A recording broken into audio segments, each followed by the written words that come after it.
If anyone's been through a divorce or even a breakup, it's like as time goes, like disconnecting, and I could feel him just getting colder and colder and colder, that this person who was like my loving husband all of a sudden is like a stranger to me. I knew that like one day this will be the best thing that ever happened to me, but I had no idea how. Like, right. I knew It's like hard to know when you're in one it. day, Yeah. like I'll be grateful for this. And I'm like, I can't even picture one thing I could be grateful for. Hello and welcome to another episode of the Mark Rose podcast. Today we are diving into Heartbreak. Our guest today is a returning guest who I'm so excited to have her on because she is in a state of absolute reclamation. When I saw what was going on not so recently in her life, I was like, I got to get Sahara Rose back on because you are on a mission. And I sensed it. I watched your Instagram story and you had texted me and I was like, oh, I can't wait to see the wisdom that you churn from this experience that you've been through. And so welcome back. Well, it's so good to be back. Died, came back to life. This girl is on fire. Who sings that? Alicia Keys. That's right. That's right. It's a good song. It's a good one. Yeah, that's how Cue I that one felt. too. Yeah, that's how I felt. I could sense that's the term. It felt like a sacred rage. Oh, a lot Is of that an rage. Is that an understatement? Yeah, it was, it was definitely the hardest thing. So long story short, I entered into a relationship when I was 24 years old, and it was really easy. It was really like, it wasn't one of those things that I had any question around, and wasn't that we even knew each other for a short amount of time. 4 years later, we got married, and we were married for 3 years. And then I found out about ongoing betrayal that was happening, that I was completely unbeknownst to. And that to me was a really rude awakening because, of course, it brings up the question of like, how did I not know this person? This person feels like an absolute stranger to me. And also the way that he was navigating it, I did not feel the empathy or the apology that one would expect. And it literally felt like the rug being swept from under my feet with no doors back. Yeah. Because oftentimes if someone cheats, they're like, I'm so sorry, I want to do everything to win you back. And it was like, oh, and you deserve better. And it was like, what? I just felt so deeply unloved. And on top of that, where am I going to live? Like, what? It's so many questions I had because it's like, I have to navigate a divorce. Like, our lives are deeply entwined. There's documents and phone plans and rent and just like all of the things that you co-create. And so I have to figure out all of this. And simultaneously, if anyone's been through a divorce or even a breakup, it's like, as time goes, like, you're disconnecting, and I could feel him just getting colder and colder and colder, that this person who was like my loving husband all of a sudden is like a stranger to me. And so it literally felt like my biggest nightmare happening. And the interesting thing about having a dark night of the soul when you've been on a spiritual journey is I knew that like one day this will be the best thing that ever happened to me, but I had no idea how.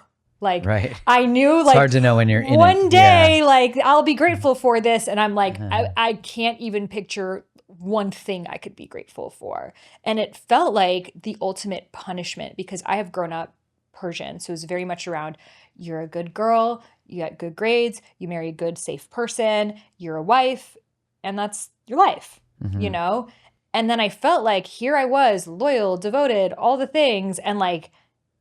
And now this is what I have to experience. And that's where that dark feminine rage started coming. So I remember the day after I found out, I was just on my knees crying to a level that I've never cried before. Like, just looking at all these things in this beautiful Miami apartment that we had. And I was like, you know what? Probably my cleaning lady and my assistant come here thinking that she has this amazing life, and none of this would be fucking worth it for like this experience that I'm in. And I was just so beyond broken.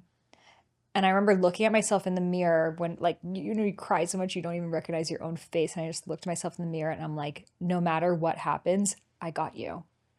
And I remember my friend Blue introduced me to this song a month before, and it was called Spirit Lead Me. And it's actually a Christian song. And it's like, Spirit, lead me more than my feet Love a could good ever Christian wander. hit. Yeah. And my faith will be made stronger wherever you will call me. Take me deeper than I would ever wonder. And my faith will be made stronger to the path of my creator. And I just like went out and I just started singing the song, Spirit, lead me, Spirit, lead me. So many questions that all I can do is just trust that this is happening for something greater than I can imagine right now. And that God, the universe, spirit would not have destroyed this old life if there was not a life for me that I can't fathom, but is far beyond anything that I would have created or even imagined for myself. So, what was really interesting was at this time, I was actually supposed to be going to Bali by myself. And something like the day of my flight just felt like I wasn't meant to go to Bali. Like it just felt like, don't go, don't go, don't go. But I had air credits. I was supposed to fly on Emirates airline.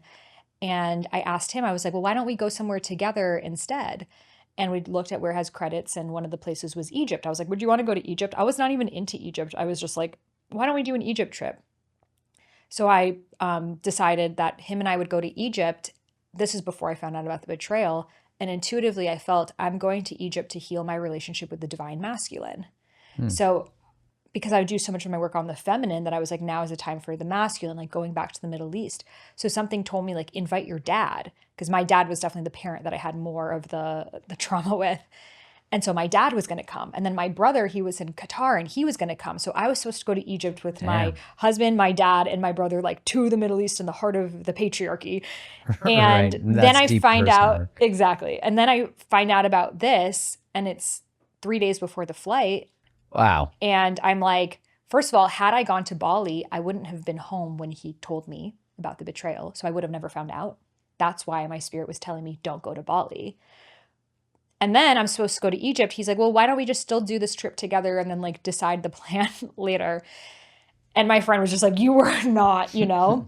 But it's still, I think when something's huge like that happens, there's this cognitive dissonance of like, what does it actually mean that you're gonna divorce from this person that I've spent most of my adult life with, you know?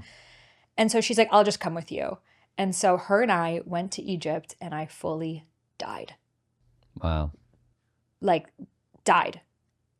I mourned for all identities that I had in every single one of those temples and those pyramids, just like my identity as a wife, as would have been a mother, as, you know, all of the things that you become. And I don't believe that this is my first lifetime that this type of thing had happened. In fact, years before, I did a past life regression, and I saw him and we were in this desert in Egypt. And it was this really cold night, and we were shivering and keeping each other warm by placing our noses in front of each other, just trying to breathe in. And we had some sort of pneumonia or something, and we both died. And I feel like in this lifetime again, I had to, like, for the final time, end that lineage of betrayal, of abuse and abandonment of the womb, of, you know, like I mentioned, my family has a history of forced child marriage, history of men having multiple wives.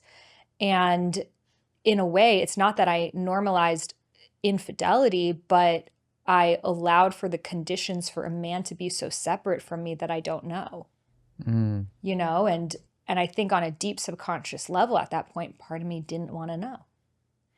And I remember before, when I was married, people would be like, oh, like, are you interested in ayahuasca? Would you want to do ayahuasca? And I was like, no, because what if it tells me I'm not supposed to be with him?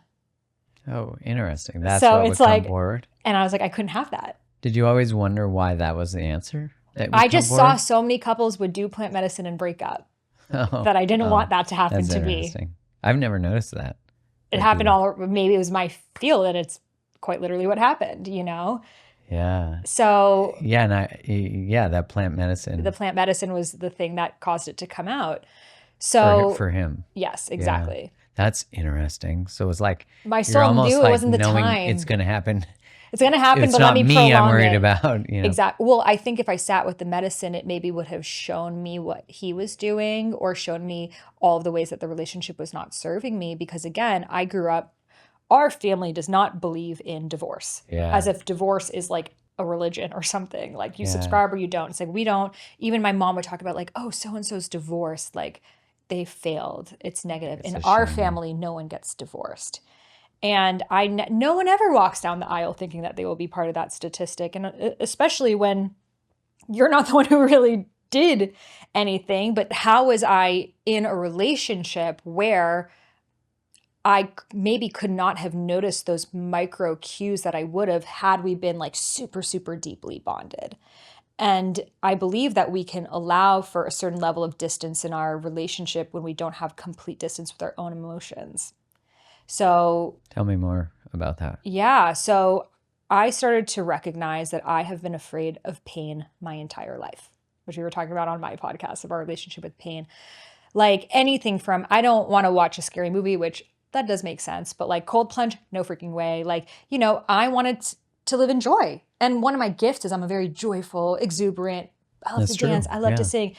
But I didn't want to go into the shadows. And what happens is when you don't want to go into the shadows, you often start dating your shadow, That's ironic. Yeah. And I didn't know the signs of the darkness because I didn't know the darkness within myself. Yeah. That's a beautiful reflection. Yeah. To just see, like, I haven't been with the darkest parts of me, so how can I identify it? Yeah, It'll just feel like a normal connection.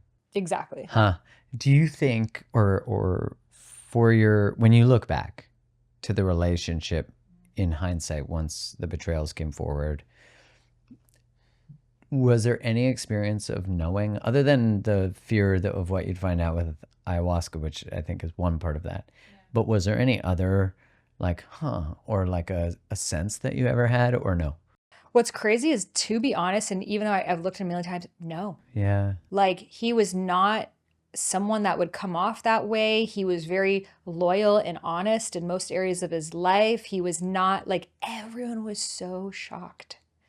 And for me, it was like, I chose to like marry like the safe, kind of nerdy, like committed. His parents were still married. He grew up Christian in the church, like, and so it was like so unexpected for me too, that I can't say, oh, he was a bad boy, like made total sense.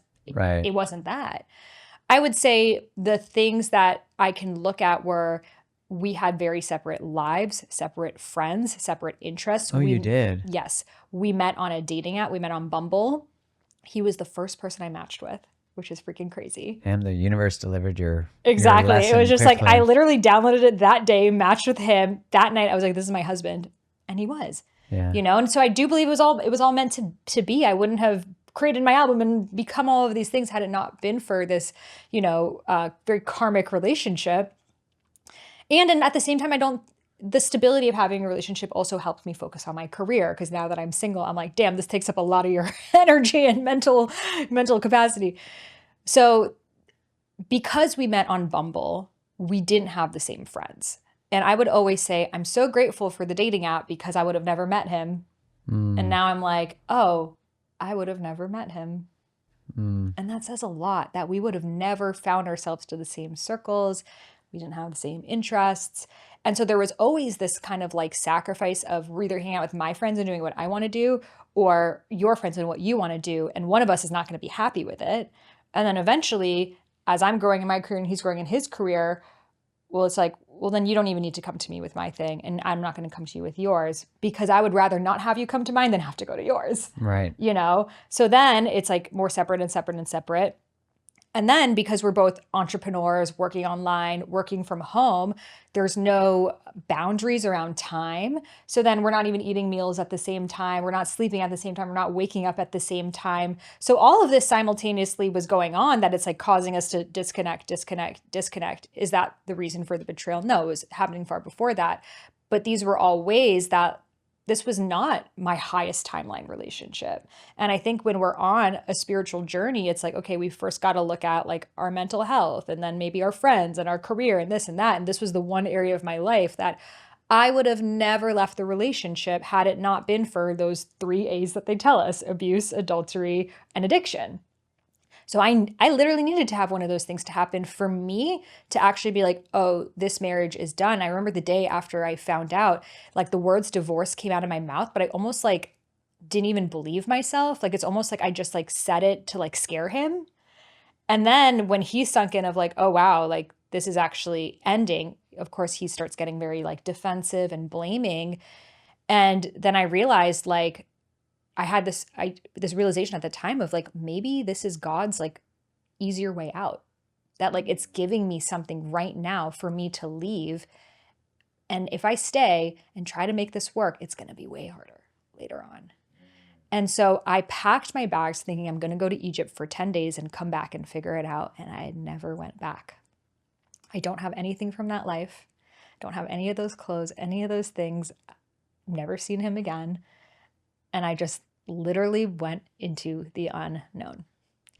So while I was in Egypt, I had this friend of mine, Sada Simone. I don't know if you know him. And I told him, he was on a Vipassana, and I told him what happened. And he was like, you need to come to Bali. And I'm like, how am I going to go I only have like one suitcase of stuff, and it's all like Egypt desert clothes.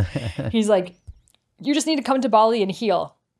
Again, and the funny thing is, the day after the betrayal, I texted you, and I'm like, "Hey, Mark, turns out I'm getting a divorce. Can you send me the little link for your breakup course?" Like, I remember. I didn't totally realize like what just happened in my life. I was just thinking, you know what? I'm just gonna do this breakup course, and I'll be good. Like, listen, if you do that 5-week course, you're gonna start the healing journey. Exactly. It's a good kickoff to get right with the reality. Exactly. And it's helpful. So shout out to your course, because I still haven't done it. But yeah, that's classic. That's classic. But it sounds like you did another version of it. Did another version of it. Now I'm curious. I should go back to the course and see how many like my spirit showed me, which is like what your spirit teaches people. But then I went to Bali, and I'm thinking, okay, I'll be in Bali for like 1 month, and I'll just do all the healing work and like get it out of the way. I'm going to do the somatics, the Watsu, the nervous system work, kirtan, sound baths. I'm going to ecstatic dance. I'm going to talk to therapists.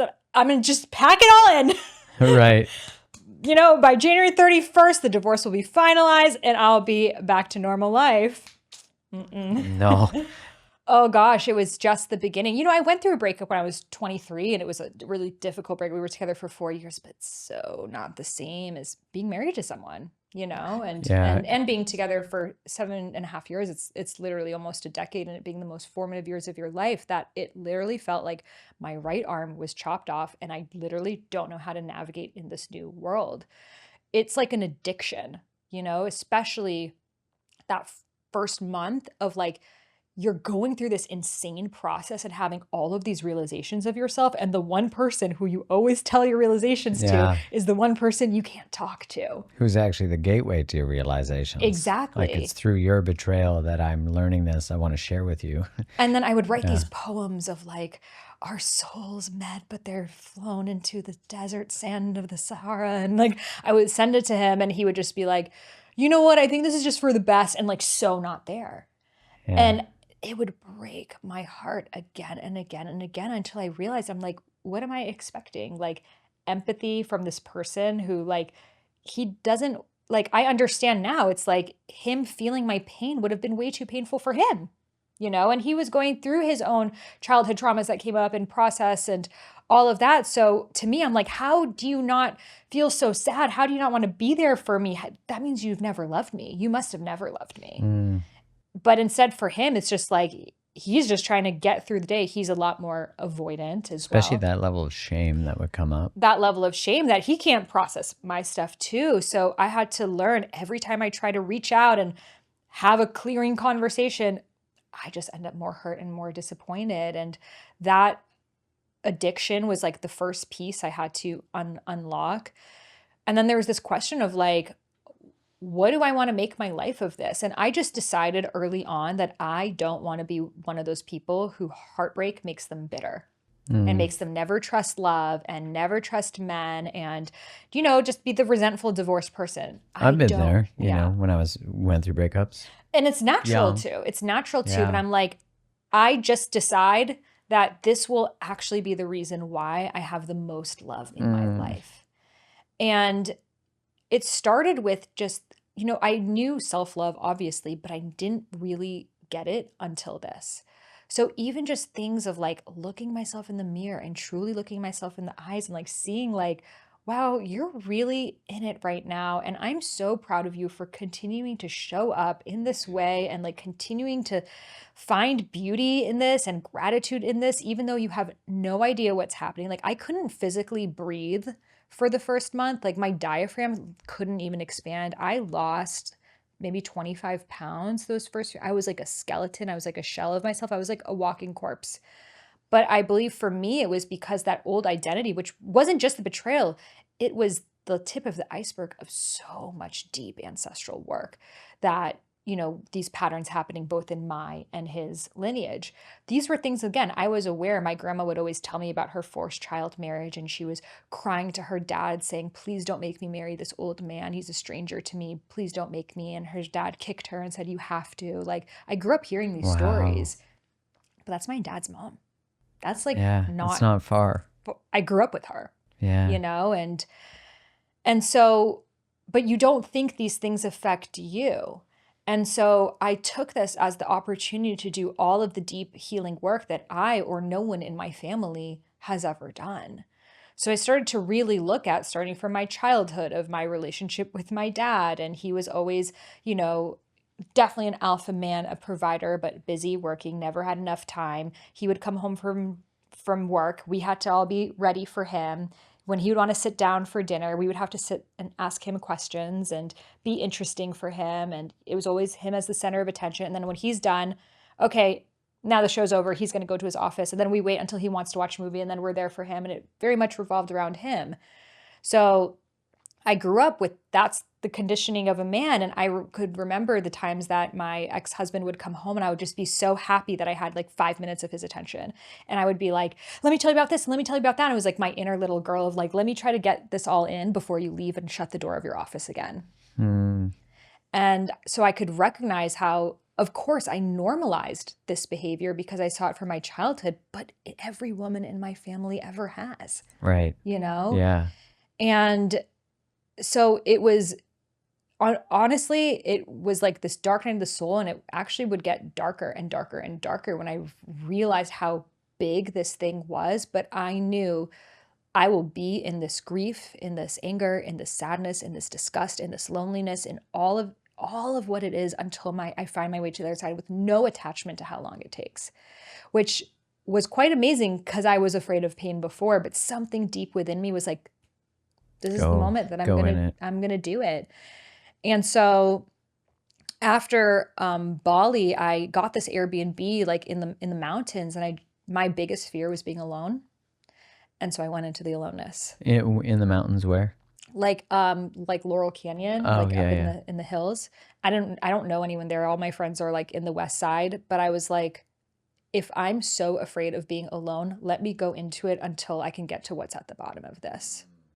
What was at the bottom? So I would sit when that feeling of loneliness would come. So it would be random. It's like, I'd be like working. It's often when I'm working and I don't feel like doing the thing. And then that feeling of like, I wish I had a partner. I wish I had a man. Like, I wish I had someone to hold me. Like, that. And then the response is, so let me go on a dating app. Let me go on Instagram. Let me do an action. Because if I just have this problem, the action is go find someone.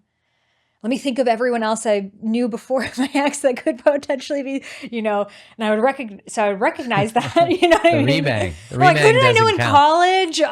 It's been 10 years. What's up? Do you want to get me out of this pain and misery? That's funny. So I would recognize when I would do that, which, by the way, if anyone's on these dating apps, most people who are on the dating apps, I'm not going to say all, are in pain. It's never when I'm like feeling really great and jazzed up that I decide to open up my Hinge. It's like always when you're like, I'm going to be alone forever. It's actually funny when you think about it, that everyone's like trying to heal, avoid their own pain. I would say most people on dating apps are fresh out of relationships. That I would agree with, that a lot are. And that's probably why there's so many friends with benefits and situationships that are because authentic. They're not ready. Right. Yeah. And they have, I always think of ghosting being that someone that doesn't have the capacity to process their own rejection. So they can't be with the rejection they're bringing in someone. So they just are unavailable. Totally. They think, if I just freeze and say nothing, then you're like, forget about me. Yeah. And I don't have to experience your pain because I don't know how to be with mine. Yeah. So much of that. So even just being on the apps really fucks with your head. Because you go on and, I remember when I first got on an app and I matched with someone, we're talking, and then he unmatched me. And I was like, I was devastated. So offended. I was trying to think back. What did I say? Did he go through my pictures? He doesn't even know my whole name, so he couldn't have Googled me. Like, could he have found my podcast? He didn't like the all of my insecurities. Right, Like, right. it must be something I did, And it's like, mind you, it's like, and then, but then you go through another one like that of like, the person says they're going to meet up, they never text you. A person, you're in the middle of a conversation, that happens again and again. That at first I went into it with this like purity / naivete of like, oh, we matched, like we're gonna date, to like now, and now I actually have deleted the apps, but it's just like most of these conversations are not going to go anywhere. So I would get off of these apps and feel a million times worse. There's for sure no one out there for me. I'm going to be single forever. And the story that I made is it's because of my career. That's why I'm single, because what I do is too out there. I'm too successful. I'm too loud. I'm too bold. I'm too spiritual. I'm too all of these things. You're And too that's many, why. two things. Exactly. Yeah. Which is the feminine story that we Yeah. already know. So I would sit with when those feelings of loneliness would come. And instead of then going on the apps, I would have the awareness of like, I'm just going to go sit outside and like be with it until I get to the bottom of it. And actually the sacred tobacco medicine of Hape was very helpful for me in this process, because Hape, it's not a psychedelic, but it just causes you to be very still and meditative with yourself. So when I would have this feeling of loneliness, it would just cause me to sit with it enough that I would start to unwind the necklace. So the rabbit hole went, when I'm lonely, I feel forgotten. I feel like I don't matter. I feel like no one loves me. Well, then what would happen if I spent the rest of my life alone? Well, no one would remember me. And it's like, so what if my fate is just to be alone in this house forever and no one knows where I am and it's just me forever? Then do I still exist? And I'm like, well, of course I still exist.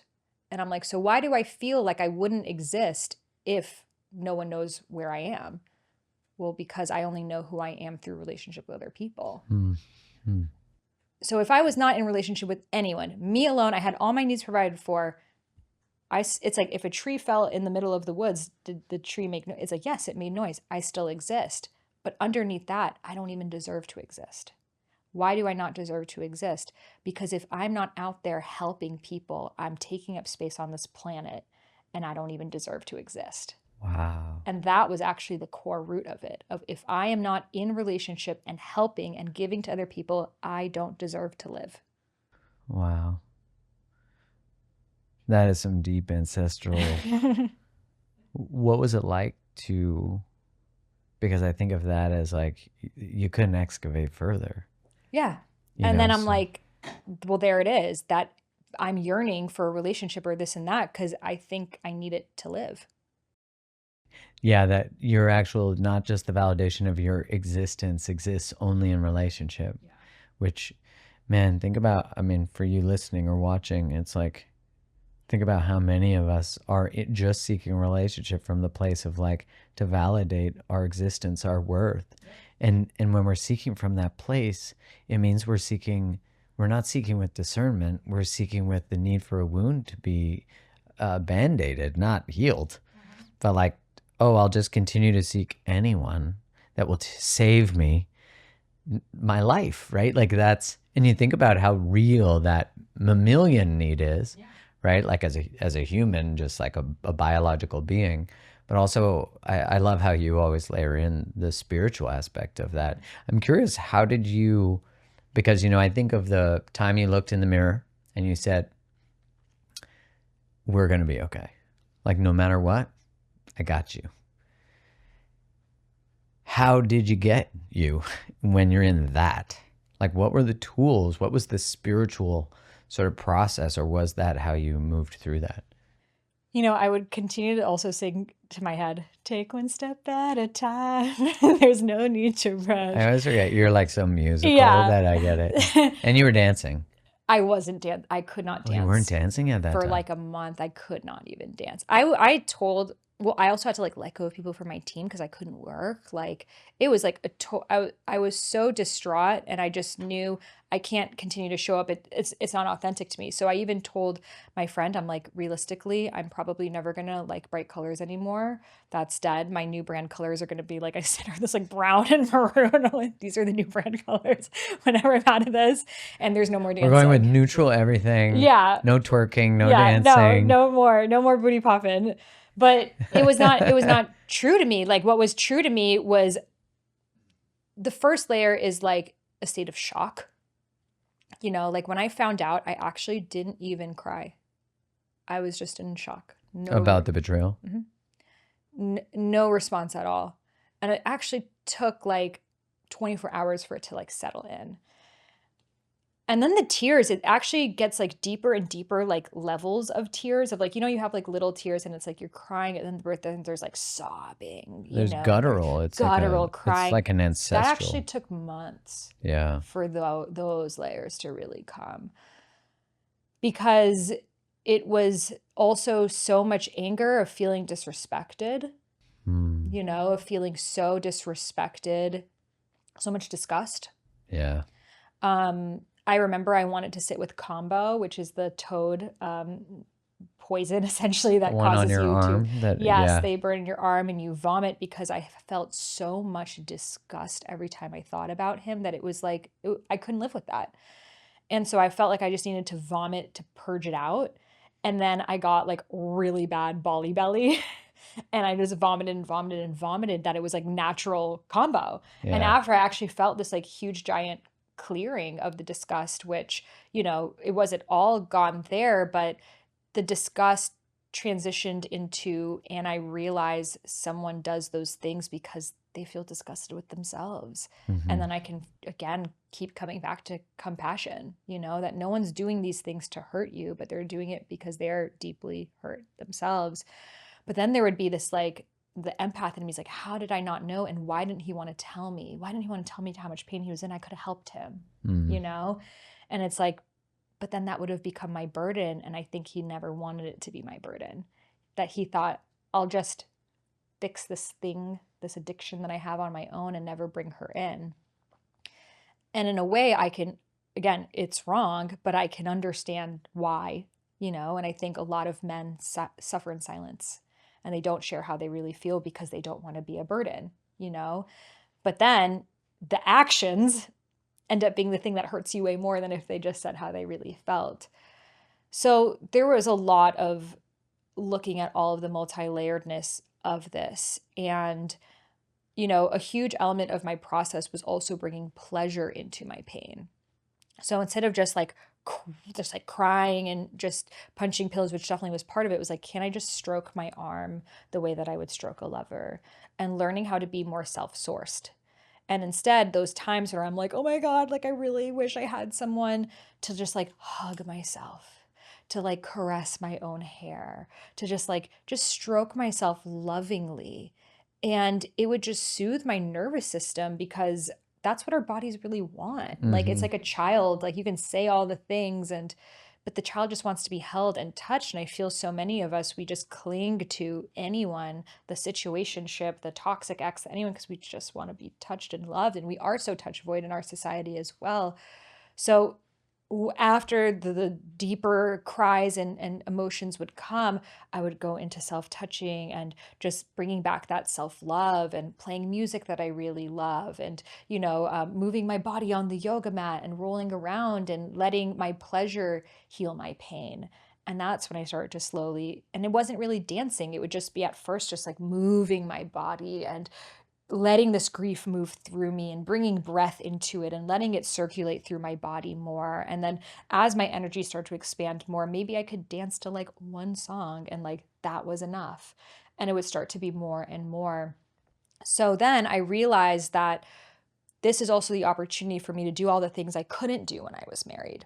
Yeah. And I'm like, so what, like now that I can do anything, you know, like what do I want to actually do? Like, what is the thing? And I'm like, you know what? I've always wanted to go to like Trinidad Carnival, you know, like I've always, I was like, So one of the random. things, I'm like, I've always wanted to do that. And it was like one of those things that I always wanted to do and he never wanted to do, you know? Yeah. And I'm like, I've always had this like wild woman energy in me that I never, because before I met him, I was like a nomad traveling, living in India and Bali and all these places. And then I got married and I kind of just focused on my career and stayed put. And I'm like, I'm going to just travel now. And I'm going to go to, festivals and just live whatever my best life looks like.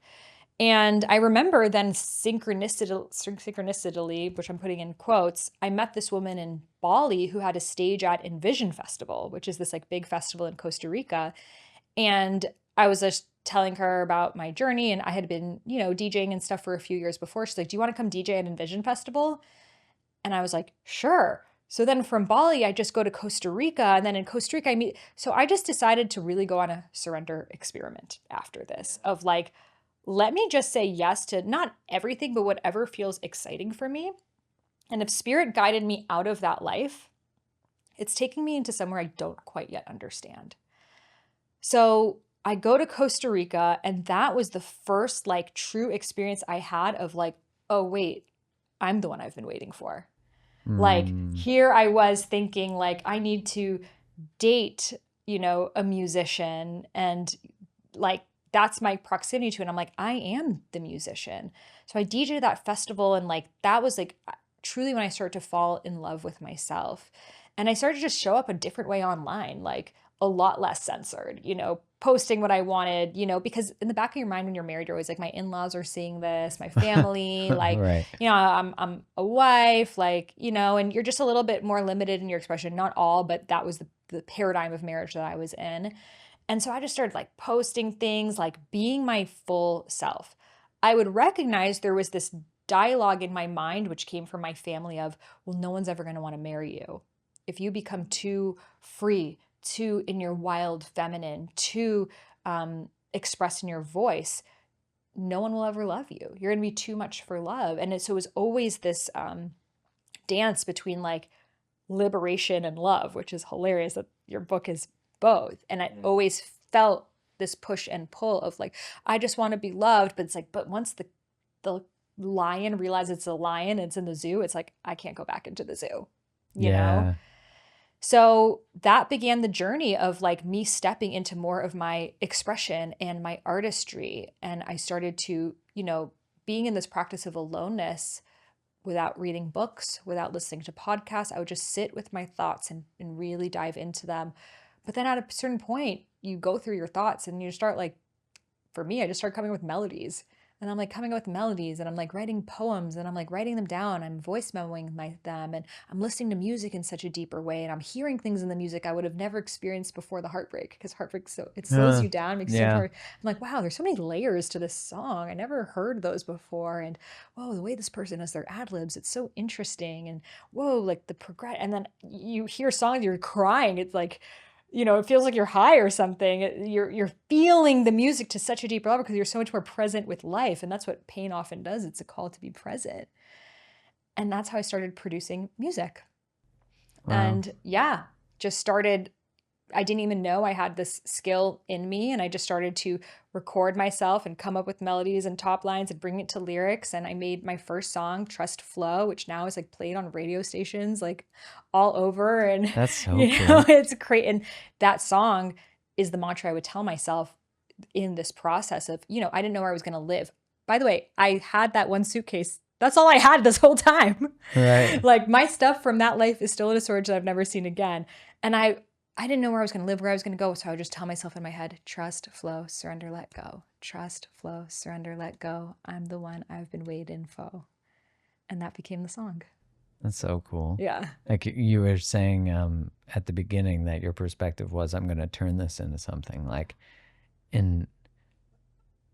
I think of all of the most powerful transformations I've ever been through have been the unexpected, or maybe more accurately, the most painful things I've ever been through.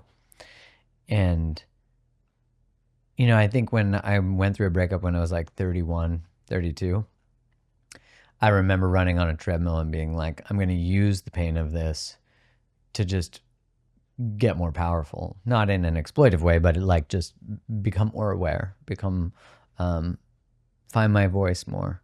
But when Kylie and I broke up, I wasn't sober when I went through that breakup at 32, but when Kylie and I broke up, I was sober, and it was the first time I ever explored heartbreak sober, and I had to feel so much more than I'd ever felt, and I felt like I grieved all of the previous relationships. I never was fully present to the grief of, because I mean, our culture when you're going through a breakup is like, get over your ex, get under the next, this like install the apps as you're talking about. And so when I hear you talk about grief or pain being an invitation to presence, yeah, it felt like time was so slow in the deepest parts of that grief of like you're looking at a clock being like, how's it still the same time? And then I would always be like, I can't wait until I can say it's been 1 month. I can't wait until I say it's been 3 months. Like waiting for these dates for this trauma to be further away from me, thinking that again, then it will not hurt anymore.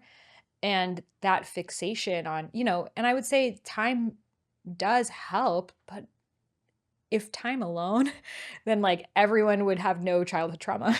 Right, yeah. Yeah. Time, it's always when someone says something like, time heals everything. My counter to that depends what you do with the time, because you could spend 20 years never looking at anything. I mean, I think our society is really structured on monetizing the avoidance of pain, the avoidance of transformation. And so I'm curious for people listening, if they're maybe have an unprocessed, old relationship that's holding them back from being open in the one they might be in, or they're acutely in a breakup.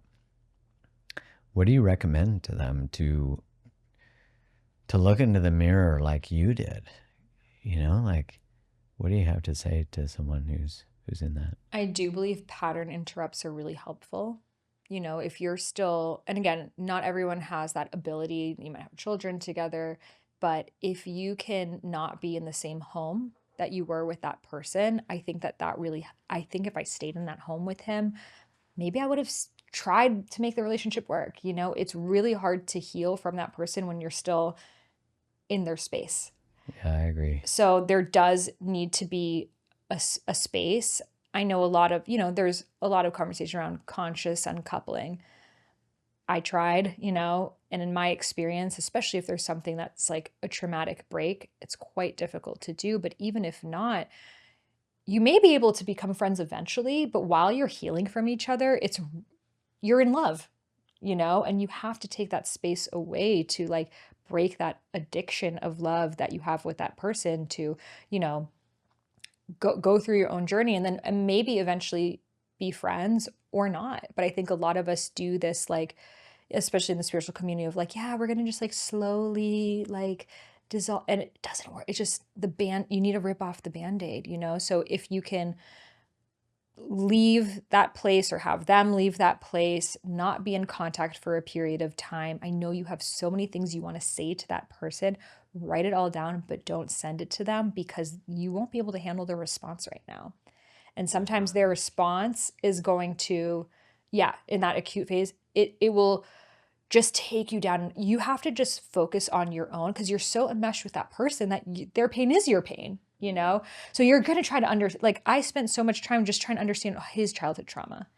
And eventually it's like to make it make sense, to help it make sense, but that doesn't make my pain go away.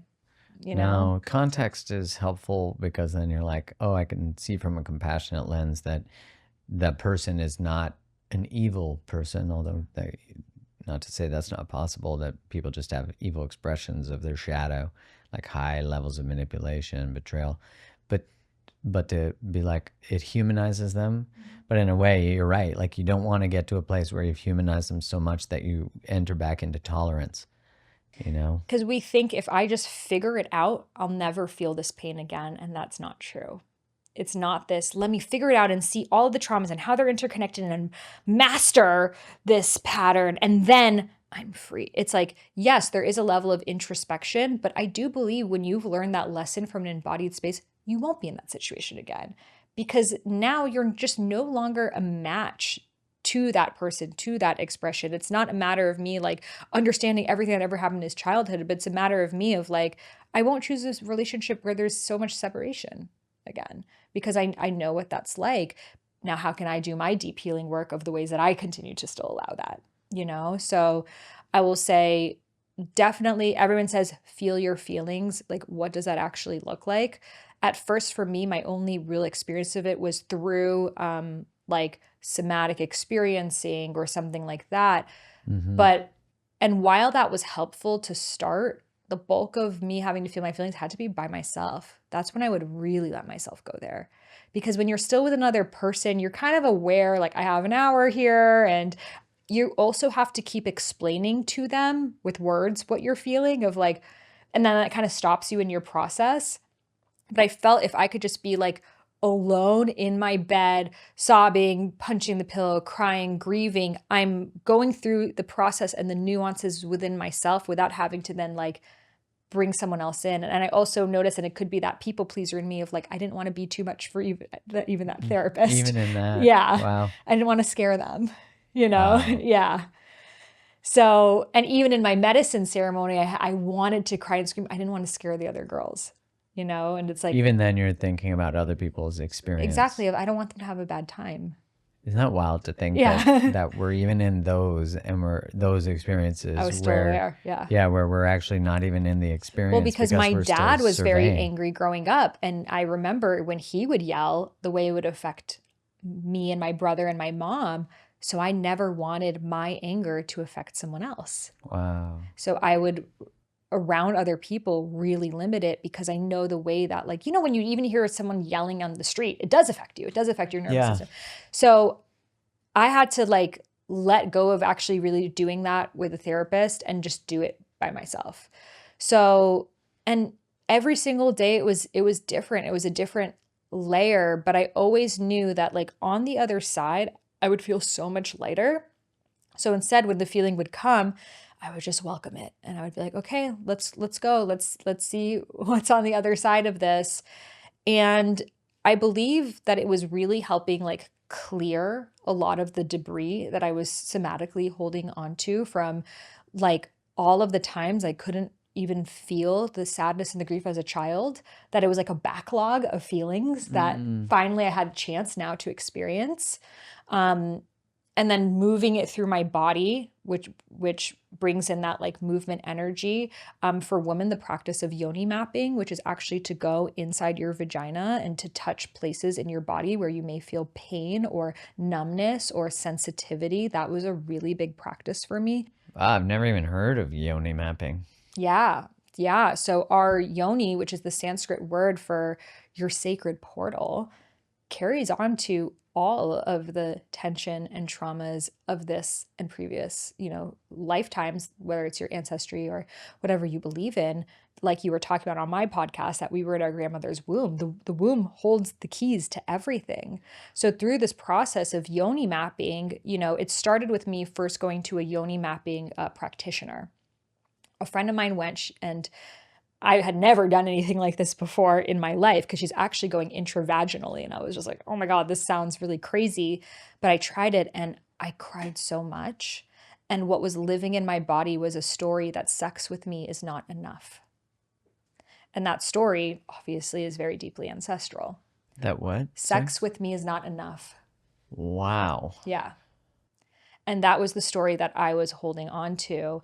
And that also, and I've been on a celibacy journey ever since then of like, and that's where I started to write the poem, My Body is an Altar, seeing myself as a sacred site that will only be treated as such. That's your album too, right? That's my album. Yeah. Yeah. That poem turned into a song, turned into album, which has turned into a movement, because so many of us women carry the story within ourselves, of like, he cheated because I wasn't enough, right. So, and then as women, our society tells us like, be more openly sexual to get his attention, but then you do that and you're a whore.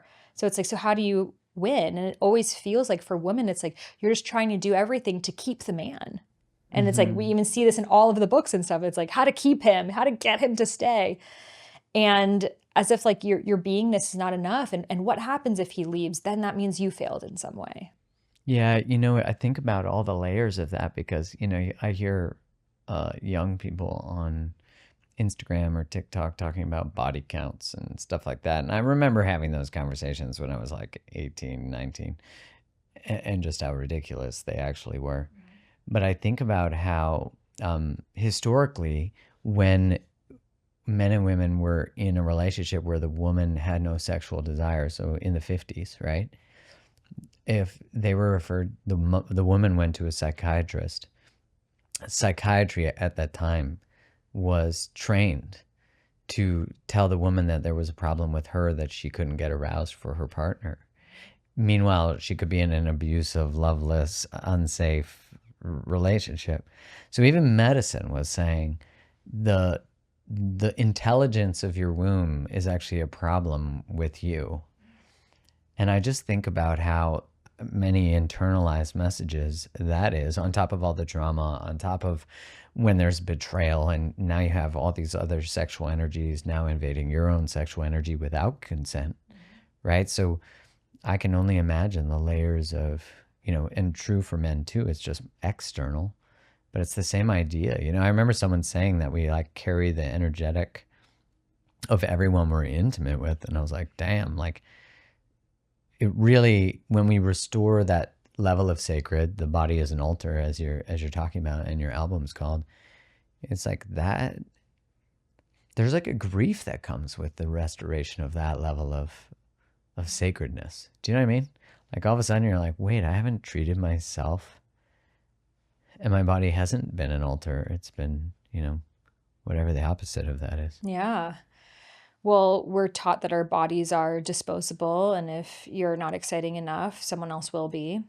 And we're taught to disconnect our hearts from our wombs, and that we should be okay with the situationships of today. And, like we're constantly told, oh, well, like,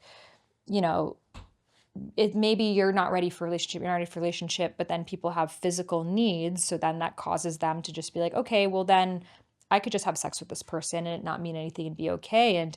And often it's women who have the short end of the stick, because biologically we do produce oxytocin and bonding hormones when we're sexually intimate with someone. Men do as well, but in a different way. It's a lot easier for a man with his biology to have sex with someone and not get attached than for a woman. So what a lot of women are now sharing is like, yeah, I have been having sex with men and feeling used, feeling empty, feeling taken advantage of, but I felt like that's what I should do to be sexually liberated, Right. And then you're carrying the energy of that person, but also your own disconnect that you need to do to allow someone that you feel no heart connection, no trust, and no safety with into your body. Yeah. Yeah. Wow. That you have to literally disconnect from your intuitive power source. And the more you do that, the less and less you're going to listen. And the womb, the yoni needs to be open and inviting of an energy. What do most women use? Lots of lube, get drunk, and, basically make it go in. They're not ready for it. Your body is telling you it's not inviting of this energy. But again, we tell ourselves to do it because that's what society tells us to do. So a lot of women are just carrying so much grief and shame and resentment and sadness and loneliness in their room space, which is their imprint, which then they'll be actually creating life from. Yeah, isn't that wild? And I think about the many layers of this. Like, I know there was a recent article that came out saying that women are not taking the pill because of misinformation, and that has now gone viral. Right, yeah. But it's really this pharma hijacking. I interviewed Ricky Lake, who did the podcast or the documentary, The Business of Birth Control. And I used to be in pharma. I worked in pharma for 14 years. So I have a deep understanding of the industry because I was in the industry. And I remember learning, wow, like not only women were sold on this idea that the birth control pill is actually an act of feminism. And of course, I'm not minimizing that there is something liberating about being more sexually free, right? And being able to be like, okay, I don't have to worry about pregnancy. I understand that from a psychological perspective. But I also think like it's actually, and when we were sold, I remember as a rep, I was told by other reps who sold that, I never sold that product, that it makes the body think it's pregnant. And that's why it stops producing. But it actually doesn't. I learned that it actually makes the body think it's in menopause. So it impacts hormones. It impacts lots of things. But if anything, it's like you start, I'm not a woman, so this is just my understanding from talking to women. And also I just think about is like, oh, it disconnects women from their wombs.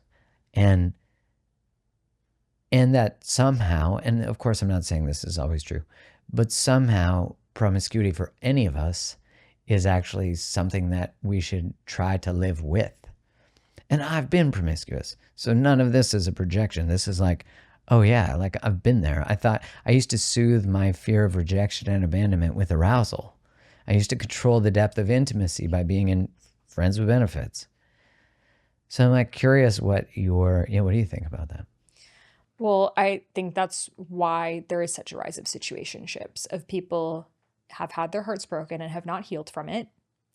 And they have a desire for closeness, but they're afraid of that vulnerability again. So they are convincing themselves that they're okay with this thing that no one is. No one is satisfied with these situationships, with this ambiguity, with this lack of communication and authenticity. And the heart and the womb, or the lingam for men, have never meant to be disconnected. In fact, it disconnects us from our greatest form of power. We know that orgasmic energy is the most powerful, creative life force ever. It literally has created all of us, but it's the energy behind all forms of creation, from writing books to music to film to art to everything.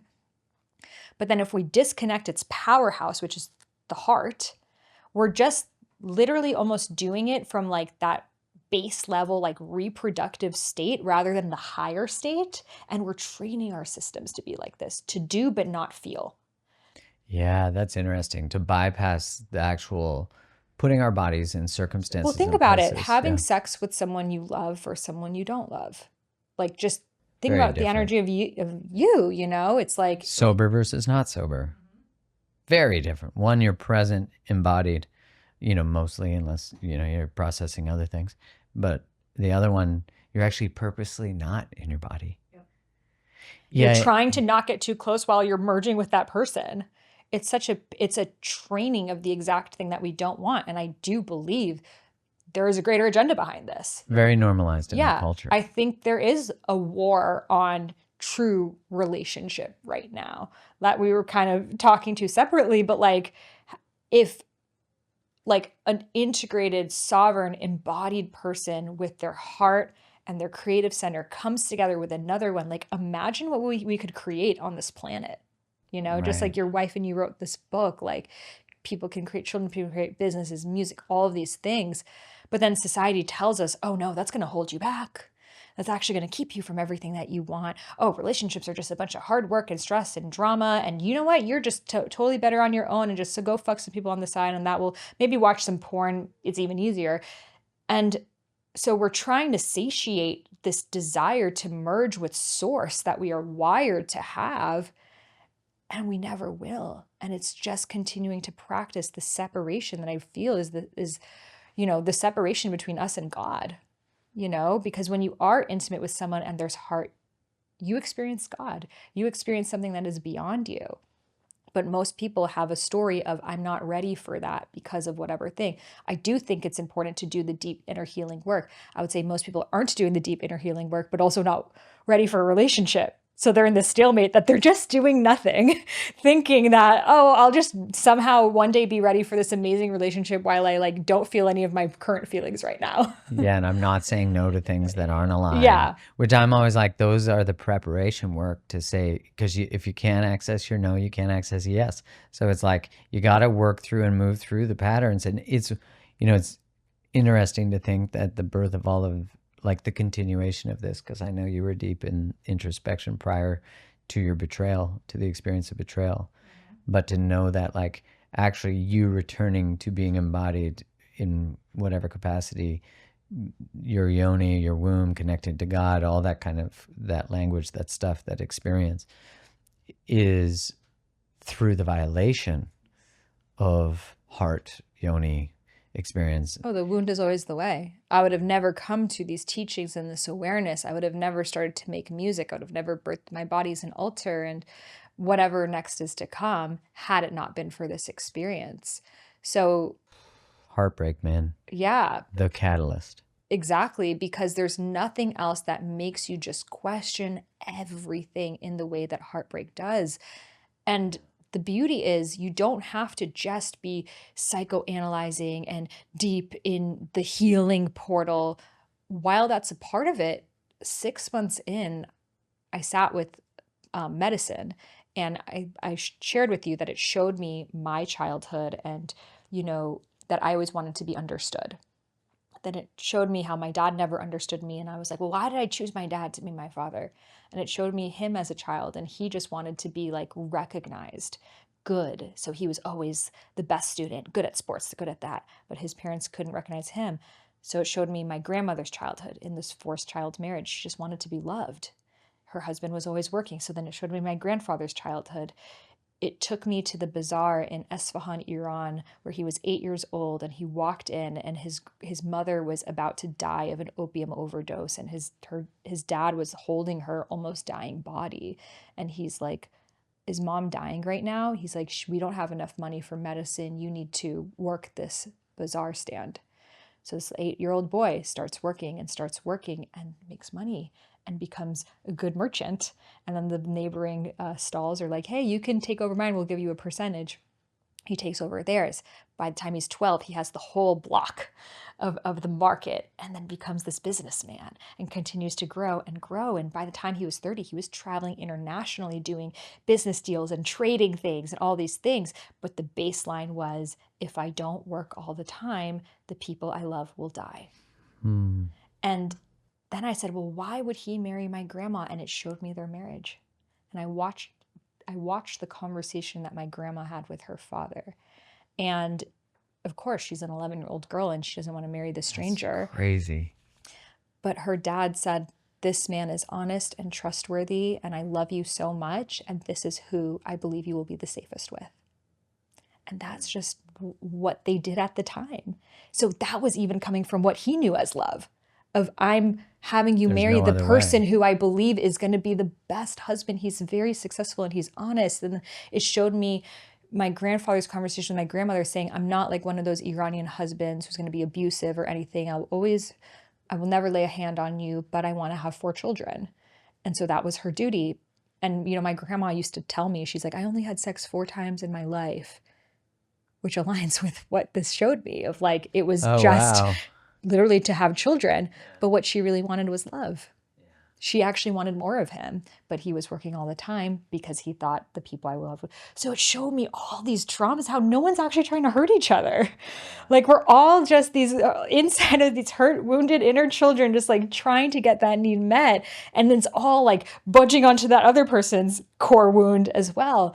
And then I was just like, at this point I was like 3 days in, because every night when I would go to sleep, I would go back into the realms, and it was like, I don't even know what's real and what's not. It was so confronting. And I'm like, why did we all choose this? Like, this seems so fucked.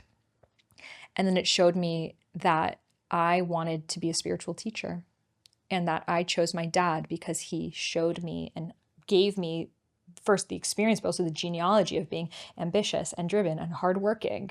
Yeah. And my mom, who, was very more free-spirited and artistic.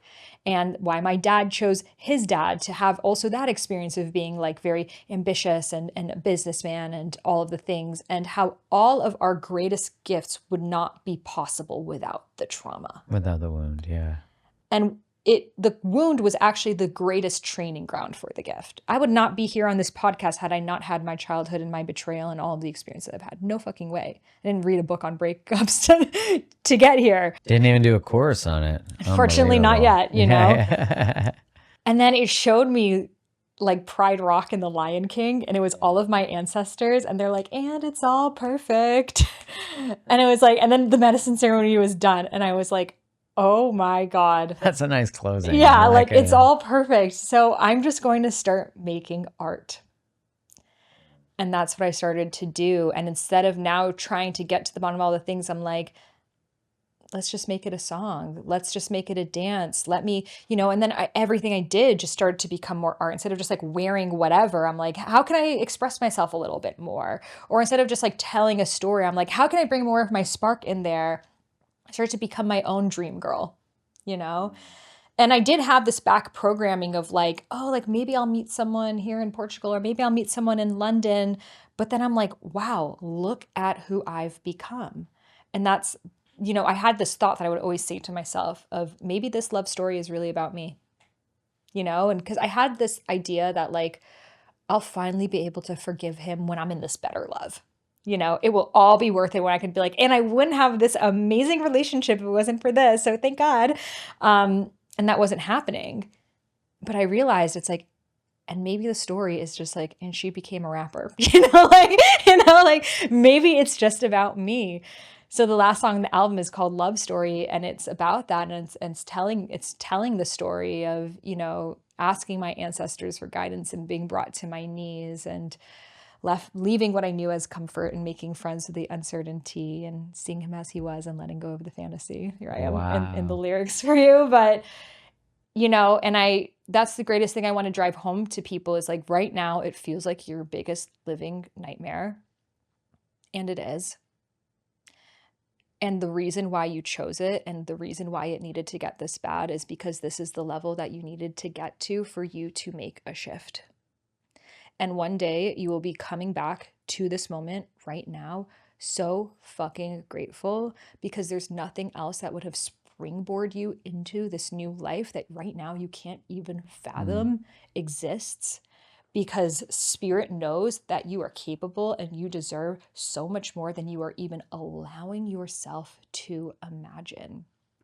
And you don't have to figure it all out. There's going to be signs, and it's just going to show you the next step. So just like notice that sign. Someone's going to say something to you, just follow that. And once you get there and do that, the next step will show. And you're actually now on the scavenger hunt. And it's this really exciting experiment that you're just going to be shown things and be taken on this adventure, and don't try to make sense of it all. And then all of a sudden you're going to be like, whoa, I met this person. And then we started doing this. And like, here I am in this. And as you start to grow, you're going to realize, wow, this version of me, I would have never met. And you're going to be so grateful that you didn't enter into a relationship at that place, even though right now it's what you want more than anything, because next month you're going to start dating a new version of you and a new version of you and a new version of you. And when you're acclimatized to who you're meant to be in this next iteration without any wavering of someone that's going to make you go back into old patterns, when you're so sure of yourself that they might bring up the things that will test you, that cause you to go back, and you're fully anchored in that, that's when you will be in calibration with a relationship that will make you so grateful that the one that you were in no longer exists. And I'm in the void right now with you.